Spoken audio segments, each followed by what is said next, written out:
Ah, love. So many splintered, noble. Splintered? Splintered as well.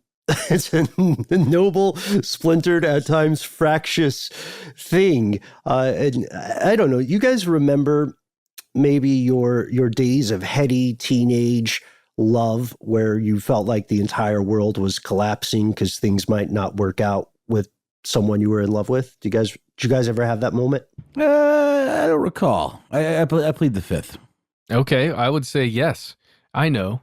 And the most moving and important thing I could ever do for a young lady that I was in love with as a young man was write a song. Oh, it felt like I was creating something beautiful and amazing for them. But you know what? Some other people have more grander designs than I. Yeah. Oh man. Well, first off, we shouldn't be quick to throw away your song, man. I can't. I would love to hear it one day. I think we all would. But you're right. People do crazy things out of love to recover from love. This episode is about something called Coral Castle. A man named Edward Leedskalnin spent almost 3 decades building this thing by himself out of huge blocks of stone. And even today, people aren't sure how he did it. So let us hear the tale. From UFOs to ghosts and government cover-ups, history is riddled with unexplained events. You can turn back now or learn the stuff they don't want you to know.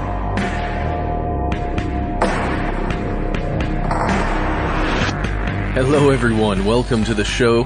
My name is Matt. And I'm Ben. And this is Stuff They Don't Want You to Know. Today we're going to kind of recap, look back at our episode on Edward Leedskalnin's Coral Castle. Yeah, interesting thing. First question for most people would be, what the heck is a coral castle? It's a good question because this thing is not actually a castle. No, not really. It's I don't know what I would call it. It's kind of an art exhibit or a compound. That's exactly what it is. It's an art exhibit, and it's not coral, is it? No, it's made of a kind of limestone called oolitic limestone, which is actually a sedimentary rock. Well, first of all, where is this thing? Oh, right, yes. This is, along with so many other crazy things, located in Florida. Ah, Florida. Yeah, Florida also has an abnormally large population of cults. Really? True story. We need to look into this. We do. Now, when we first started our show on Coral Castle, we did this as an audience request, right? Yeah, that's correct. There were several people on YouTube clamoring for it.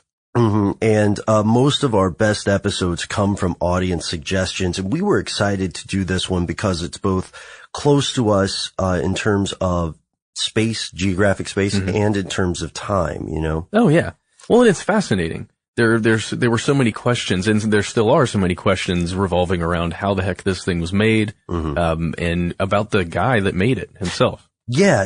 And, so Coral Castle itself, it's made of these huge rock sculptures. When we say huge, we mean they weigh tons. They're 9 feet tall, etc. But there's great skill in precision in the crafting of these sculptures. For instance, a door that weighs tons and tons that once upon a time you could just turn with the slightest touch because it was so well balanced. Wow. That's pretty incredible. There are also all kinds of other just very cool shapes that were made out of this stone. There's, I know there's a sundial there. There's also, they call it a Polaris telescope. Do you know much about this thing? I know it looks like a tower and it's got a hole in the center, or not the center, the top center. Yeah. The hole in the top actually is a Latvian star because the guy who created the obelisk, our buddy Edward Leedskalnin, was himself from Latvia. There's other cool stuff too, like the giant furniture, rocking chairs, a water well, an obelisk, of course, because what would a strange monument be without an obelisk? Always got to have one of those. Again, we'll talk about it later, but he had some Egyptian influence in his castle. Right, yes. And there was no mortar in this, right, Matt? It's just... No. They're all just fit together almost perfectly. And I guess there's a reason why they're fit together so well. And that's because Edward had kind of a background, his family had a background in masonry, right? Yes. Although his formal education was fairly limited, Edward Leedskalnin, born in January 12th, 1887, had an extensive homeschooling regimen, likely by his grandfather, who was also a mason. So he was trained in the ways of stonemasonry. Oh, wow, that's cool. So let's talk about what leads a person to go to Florida and build a castle of coral or of limestone. Well, it's a sad story, but you want to hear it anyway? I do. I want to know. All right. So Ed is 28 years old. It's 1919. The love of his life, lady's last name was Scruff, I believe. Okay. She, is 16. Oh, that's or a bit. 18. She's in her teens. He's 28. She's 16. Yeah. And she doesn't want to marry him, even though he asked her and everything. So, well, wait, hold on. Did she say yes initially? Was there an engagement? there was kind of an engagement. It was a spurning. Oh, okay. End result, a spurned lover. Spurned so bad that he went across the Atlantic, landed, I believe, in Canada and traipsed about the East Coast, until, tuberculosis concerns, or should we say tubercular concerns? Oh, I like it. Yeah, it sounds a little Dr. Seussy. Well, we'll keep it. The tuberculosis, drove him to Florida in hopes that the warmer climate would help alleviate some of his pain. And once he got in Florida, he did something very interesting. He started kind of this monument to his, lost love. So, okay. So the Coral Castle it was made for her. It was made for his lost love. That's interesting. After he's been spurned, he went ahead and decided, I'm going to make this monument out of, do you think he did it out of spite? Like, guess what? Know. Guess what? I made this for you, but whatever. I made this for you, but whatever. I hope that's the inscription on one of the stones. Well, it's strange because he spends the next 30 years or so building these structures, and he dies in 1951. As far as we know. No, I'm kidding. We're pretty sure. He died. But something interesting would happen. He would charge people to check out the structure. Pretty reasonable price, like a dime or something. And then when they asked him how he would build it, he would say, I've learned the secrets of weight and leverage. I've learned the secrets of the pyramids. Wow. Or the builders of the pyramids. Yeah, well, okay. So in the video, we talk about this a little bit, about what those secrets could possibly be. There are some people who think they're some maybe magical or hidden technologies that he found. There are even other people that think there is some kind of energy that he was able to harness, like, electromagnetism or just magnetism, or even, weren't there harmonies? Some people are saying he used some kind of specific harmonies that allowed levitation to occur. Right. Yeah. That, a certain frequency would be able to negate in part the effects of gravity, which is interesting, even that Edward Leedskalnin himself had psychic powers, because the reason that we hear a lot of this stuff come out is, first, it's really cool, and it's sci-fi and it's interesting, but second, he was fairly secretive about his process working with this stuff. And third, people who own Coral Castle, and we'll get to the cool part where you can visit Coral Castle today, have a definite financial interest in sort of spicing up the story. So the more mystery they can purport to have. Well, and if he was selling tickets to it or, just charging small amounts, he also had probably a high stake in making it mysterious and mystical. Oh, and he was weird too. Did you ever read those pamphlets that he wrote? You can find some of them online. Yeah, I read some about morality and how to court a woman. Oh yeah, I think that's a book in every home. Yeah. Is the name of that one. I don't know. It takes all kinds, Ben, and I was interested. At least he wrote something down. It's better than I've done. Well, he is also, just cartoonishly politically incorrect in this day and age. He would say stuff, for instance, like, we shouldn't let people who are poor or don't have jobs vote. If you let the weak vote, then that's what's wrong with the country, which I don't think would fly in most debates today. However, there might be some people who privately believe that, but he also wrote, some strange theories about magnetism. And this is one of the reasons why people thought that he had, some other unknown power or technology. However, it's more probable that he learned how to use kind of the basic mechanisms of physics, some of the basic tools, like pulleys, levers.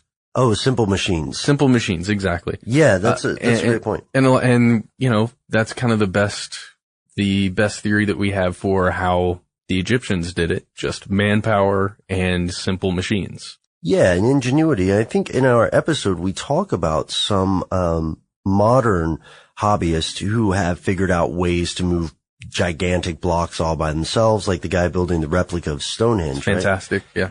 And you can see Edward Leedskalnin's tools on display, I believe, at Coral Castle today. There's also an interesting guy named Orville Irwin, a friend of Leedskalnin, and he wrote a book with a just terrible title. I'm going to lay that on you guys right now. I think the title is terrible. Mm-hmm. Are you ready? Yeah. Mr. Cant is Dead, the story of the Coral Castle. Mr. Cant? I assume that refers to something in the book. Maybe I'll like the title more after I read the book, which I will read. But Orval claims that Leedskalnin's methods are not as mysterious as some would have us believe, right? Mm-hmm. Like he points out that exactly what you said, these principles of weight and leverage, that Edward Leedskalnin did do the work on his own, which is amazing already, but that he did it through just ingenuity, through knowing how to arrange these stones. If anything, one of his most extraordinary powers would have been that he was very, very good at figuring out the center of gravity of these gigantic structures. And at keeping a secret. That's a very good point. It's a good superpower. But we hate to bust the bubble for some people, but everything that we found about Edward Leedskalnin does show us that he's an eccentric individual. It does show us that he really did build Coral Castle. Mm-hmm. Oh, one of the things I don't think we covered in the video, sorry, it's just off the top of my head, that he bought a single acre of land for some ridiculously low price in Florida originally, and he started to build his Coral Castle. Then, for some reason, he had to move it. I think there's suburbia was coming in, yeah, and he decided to move it, and he got a friend to help him move all of these giant blocks. Mm-hmm. Just a truck and a driver. Yeah, well, and he didn't even have a truck at the time, I don't think. I think he had a chassis of a truck, or at least he had parts of a truck that could move, but it couldn't function, so he had to get another friend to, I guess, attach to his truck and then move them that way. But he moved the entire thing, and he got, I think it's 10 acres of land. Yeah. And it only takes up about 3 acres on the 10-acre plot, but... Right, and he sold some of that land. And that's where he got a lot of the money, they say, to live for a while there by selling some land. And as far as we know, he was never reunited with his lost Latvian love. I doubt she's ever even seen it. You know, it's weird.